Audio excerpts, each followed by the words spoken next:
আমাদের আলোচনাটা একটু অপ্রাসঙ্গিক মনে হতে পারে, বাট এটা অপ্রাসঙ্গিক না, এটা মোর দেন রিলেভেন্ট, আমরা বেশি মাত্রায় প্রাসঙ্গিক। কীভাবেই আমাদের আগের পূর্ব আলোচনা থেকে হয়তো অনুমান করতে পারেন, আমরা সবসময় ফটোগ্রাফিক টিপস বা টেকনিক্স নিয়ে আলোচনা করি। বেসিক্যালি আমরা তখন আসলে প্রকৃতির থেকে দূরে সরে যাই, মানে একটু ডাইভার্টেড হয়ে পড়ি, ক্যামেরা তুলতে বা ছবি তুলতে যাই বা আনুষঙ্গিক এই ব্যাপারগুলি কাজ করে। সো আমরা আজকে একটা বিগ হোল বা একটা সার্কেল নিয়ে কথা বলবো। আচ্ছা, আপনি আস্তিক কিংবা নাস্তিক যাই হন, আপনাকে প্রকৃতিতে আসতে হবে।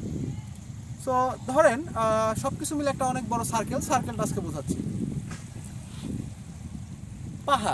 পাহাড় কি হয়? পাহাড় প্রকৃতির একটা খুব বড় একটা অংশ। সো পাহাড় বা পর্বত সেটা হচ্ছে আমাদের স্থিরতা শেখায়, আমাদেরকে মানে স্থির হতে বলে, মৌনতা শেখায়, ধৈর্যের পরীক্ষা নেয়, ধৈর্যতা পরীক্ষা নেয় এবং ধৈর্য করতে শেখায় জীবনে। সো এই কারণেই বোধ হয় প্রফেট যারা ছিলেন সবাই তারা পাহাড়ে ধ্যানমগ্নতার জন্য চলে যেতেন, সাধু সন্ন্যাসী বা সেইন্ট যারা হয়তো আমরা বলতে পারি। সো আমরা কি শিখলাম? পাহাড় হচ্ছে আমাদের স্থিরতা শেখাবে। সমুদ্রের কাছে যান, আপনি আপনার জীবনের সমস্ত দুঃখ, ক্লেশ, গ্লানি ভুলে যাবেন। সমুদ্র হচ্ছে আপনাকে দুঃখ ভোলাবে।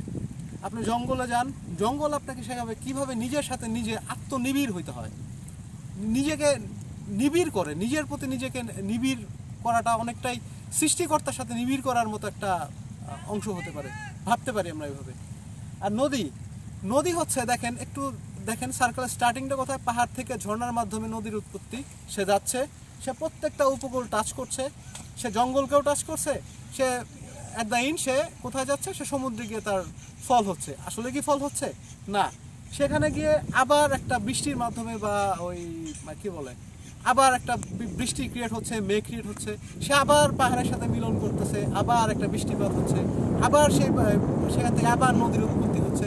বাট যদি আমরা দেখি একটা হোল একটা সার্কেল, তো পৃথিবীতে সব কিছুই আমরা দেখি একটা সার্কেল। সো এই সার্কেলটা আমরা জীবনের প্রত্যেকটা ক্ষেত্রে যদি আমরা বুঝতে পারি, that would be better, and that's all.